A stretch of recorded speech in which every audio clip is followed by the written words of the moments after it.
여러분 안녕하십니까? 10월 7일 월요일 뉴스투데이 강원입니다.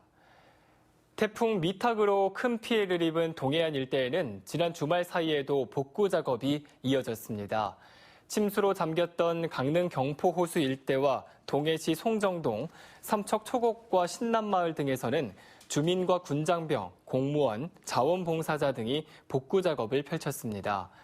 한편 강원도는 태풍 피해 신고와 접수를 오는 10일까지, 사유시설은 13일까지 시행합니다. 국내에서 처음으로 육각형 모양의 유적지가 화천에서 발견돼 시민들에게 공개됐습니다. 이 육각형 건물이 있는 북한 금강산의 사찰과 쌍둥이 모양이어서 역사적인 가치에 관심이 모아지고 있습니다. 허주희 기자입니다. 겸재 정선이 그린 금강산 정량사도입니다. 1912년 흑백 사진으로도 역사적인 흔적이 남아 있습니다. 북한의 정량사와 쌍둥이 모양을 한 사찰이 우리나라에서도 발견됐습니다. 군사시설 보호구역 안에 있는 화천 개성산. 해발 600m의 산자락에는 보물 제496호 화천 개성리 석등 하나가 서 있습니다. 이 석등이 있던 곳이 처음으로 공개됐습니다. 접경 지역 주민들 사이에서 말로만 전해 내려오던 유적지가 이렇게 선명하게 모습을 드러냈습니다. 고려 전기에서 조선 후기까지 운영된 개성사로 추정되는 화천 개성리사지입니다. 2000제곱미터의 중심구역 안에는 두 개의 석등 사이에 평면 육각형의 건물지가 발견됐습니다. 국내에서는 처음입니다. 육각형 법당을 갖춘 이 개성리사지는 현재 북한 금강산에 있는 정량사와 건축 구조물 측면에서 아주 유사한 형태를 보이고 있습니다. 이 때문에 고려시대 최고의 문장가이자 건축가인 최사위가 두 사찰을 설계한 것으로 추정되고 있습니다. 아마 우리가 조사가 어느 정도 마무리되면 북한의 정양사하고 같이 합동으로 해서 연구해야 될 부분이 상당히 많은 것으로 보고 있습니다. 또 타원형의 석조화덕시설은 고려시대 차 문화의 단면을 보여주는 격조 높은 시설로 학계의 관심을 모으고 있습니다. 문화재청의 허가를 받아 진행된 이번 발굴 조사는 2016년 처음 시작돼 발굴 면적이 6,000제곱미터까지 늘어나면서 대대적인 복원 사업이 검토되고 있습니다. MBC 뉴스 허주입니다. 동해항의 원활한 화물 처리를 위해 항만을 확장하고 있는데 신항까지 철도를 연결하는 사업은 언제 착수하는지 결정되지 않고 있습니다. 이에 따라 지역에서는 사업을 서둘러야 한다는 요구가 나오고 있는데요. 유인호 기자가 보도합니다. 동해 신항을 건설하는 현장입니다. 방파제를 비롯한 항만 외곽시설 공사가 50% 진척됐습니다. 이어서 부두를 건설하고 항만까지 철도를 연결하는 사업이 계획돼 있습니다. 철도 개설 구간은 삼척 해변역에서 신항까지 3.58km. 임항철도를 건설하면 동해항의 화물 수송 체계에 획기적인 변화를 가져올 수 있습니다.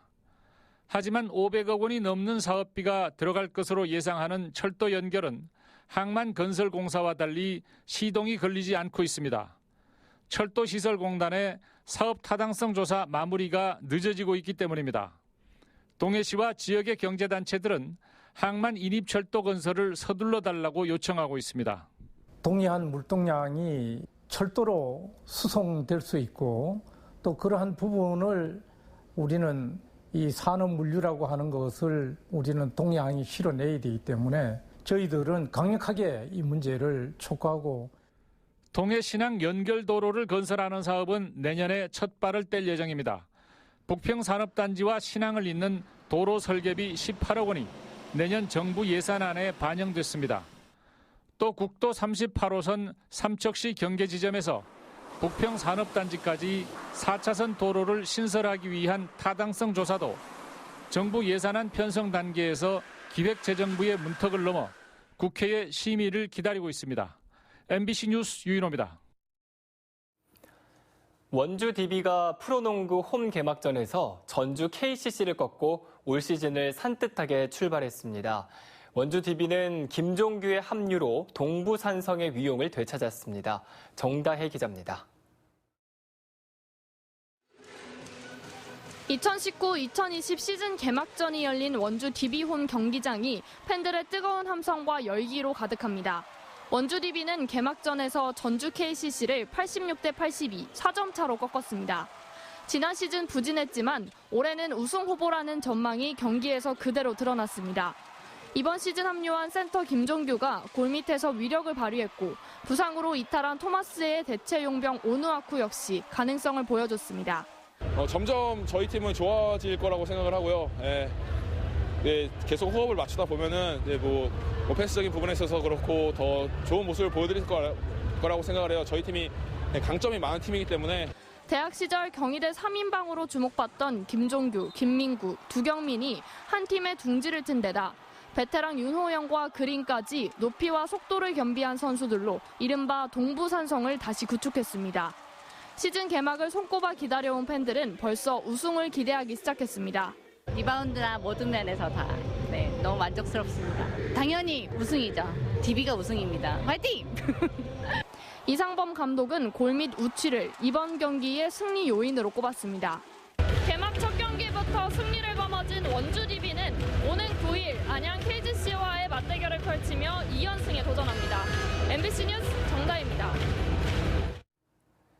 행정안전부가 태풍 미탁의 피해를 입은 강원도에 특별교부세와 재난구호 사업비 15억 8천만 원을 긴급 지원합니다.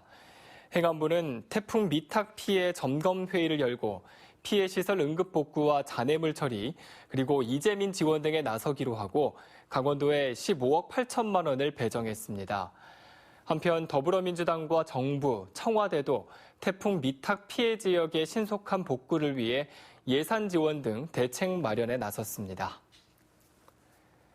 태풍 미탁으로 큰 피해를 입은 강릉과 동해 삼척 지역에 복구 작업을 지원할 자원봉사자를 모집합니다.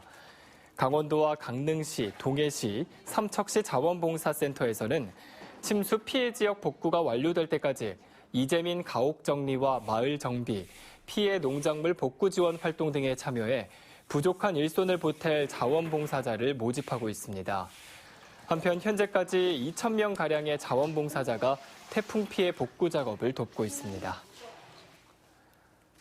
강원도는 오늘 국회의원회관에서 더불어민주당과 예산정책협의회를 열고 도정 주요 현안과 내년도 국비 확보 방안 등을 협의할 예정입니다. 이번 정책협의회에서 강원도는 최근 설악산 오색 삭도와 관련해 환경영향평가 부동의 결정에 대한 지역 민심을 민주당 지도부에 전달하고 평화지역 군부대 이전 해체와 관련된 정부 차원의 지원 방안도 건의할 예정입니다. 이 밖에 최근 태풍으로 큰 피해를 입은 삼척과 강릉 등 동해안 지역에 대한 신속한 복구 계획도 논의될 것으로 보입니다. 이번 회의에는 이해찬 민주당 대표와 최문순 강원도지사 등이 참석할 예정입니다. 중금속이나 항생제 기준을 초과해 부적합 판정을 받은 수산물의 상당수가 폐기되지 않고 유통되는 것으로 나타났습니다. 이양수 국회의원이 해양수산부로부터 제출받은 자료에 따르면 지난해부터 중금속과 항생제 등이 검출돼 부적합 판정을 받은 72건의 수산물 가운데 폐기 처분된 것은 7건에 불과했습니다.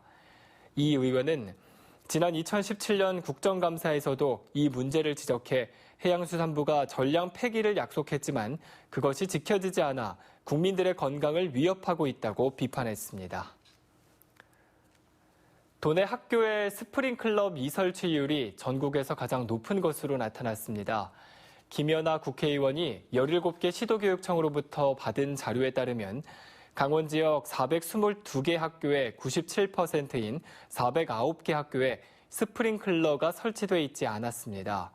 김 의원은 교육부와 교육청의 안이한 생각으로 아이들의 안전이 보장받지 못하고 있다며 모든 학교가 스프링클러를 의무적으로 설치하도록 관련법을 개정해야 한다고 밝혔습니다. 춘천시 일부 읍면 주민들이 마을 현안의 우선순위를 직접 투표로 결정한 가운데 2,000명이 넘는 주민이 참여한 것으로 나타났습니다. 춘천시에 따르면 민선 7기부터 마을자치 권한을 확대하기 위해 관내 25개 읍면동 가운데 8곳의 주민자치위원회를 주민자치회로 전환했습니다. 특히 지난달 마을 문제에 대한 우선 사업 결정을 위해 처음으로 온라인 투표를 도입했으며 그동안 2,401명의 주민이 총회에 참석해 의견을 나타낸 것으로 집계됐습니다. 강원도는 주요 도정시청에 대한 도민 알 권리 보장과 참여 기회를 주기 위해 올해 4분기 국민신청 실명제를 운영한다고 밝혔습니다. 신청 대상 사업은 도지사 공약 사항과 도정 주요 현안, 그리고 50억 원 이상의 예산이 투입되는 사업, 또 1억 원 이상의 용역 사업 등입니다. 도정시청에 관심이 많은 도민이면 누구나 신청 서류를 작성한 뒤 우편과 이메일 등으로 신청할 수 있으며 신청 기간은 11월 6일까지입니다. 춘천구 캠프페이지에 조성된 춘천 꿈자람 어린이공원이 행정안전부가 선정한 우수 어린이 놀이시설로 선정됐습니다. 행정안전부는 2019 우수 어린이 놀이시설로 춘천 꿈자람 어린이공원을 비롯해 인천과 경기 등 전국 8개소의 놀이시설을 선정해 발표했습니다. 이들 시설에는 인증서와 인증판이 수여되고 5년간 우수 어린이 놀이시설 지위가 유지되며 안전관리 의무 위반 등이 발견되면 시설 지정이 취소되게 됩니다. 태풍 피해가 큰 납세자에 대해 국세청과 각 지자체가 납부기한 연장 등 세정 지원에 나섭니다. 국세청은 태풍 피해로 어려움을 겪는 납세자에 대해 10월 예정 신고인 부가가치세 등 신고 납부 기한을 최대 9개월까지 연장하고 이미 고지된 국세는 최대 9개월까지 징수를 유예하기로 했습니다. 강원도 역시 피해 규모가 확인되는 대로 관련법에 따라 취득세와 등록 면허세 등 각종 지방세의 징수 유예를 조치할 예정이며 피해가 극심한 지역의 경우 의회 승인을 통해 세정 지원을 확대할 방침입니다. 지난 10년 동안 강원도에서 태풍과 호우 그리고 대설 등의 자연재해로 2,500억 원의 재산 피해가 발생한 것으로 나타났습니다. 더불어민주당 소병훈 국회의원에 따르면 전체 재산 피해 중 호우에 의한 재산 피해가 1,700억 원으로 가장 많았고 대설이 560억 원, 그리고 태풍 120억 원 등이었습니다. 특히 자연재해 피해 복구를 위해 지난 10년 동안 강원도에 5,200억 원의 복구비가 투입된 것으로 나타났습니다. 집중호우로 파손되거나 기능이 떨어진 도로시설물이 이달부터 정비에 들어갑니다. 국토교통부는 여름철 집중호우 등으로 파손되거나 기능이 저하된 시설물을 정비하고 다가오는 겨울철 강설에 대비해 전국의 고속도로와 국도, 지방도, 시군도를 보수한다고 밝혔습니다. 이에 따라 강원도는 지방도 44개 노선 1,600km와 시도 2,610km, 군도 3,200km를 점검해 도로별로 정비 계획을 수립한다는 계획입니다.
강원FC가 상주 상무와의 정규 시즌 최종전에서 역전패하며 파이널 A 막차에 가까스로 올라탔습니다. 이상으로 뉴스투데이 강원을 마칩니다. 시청해주신 여러분 고맙습니다.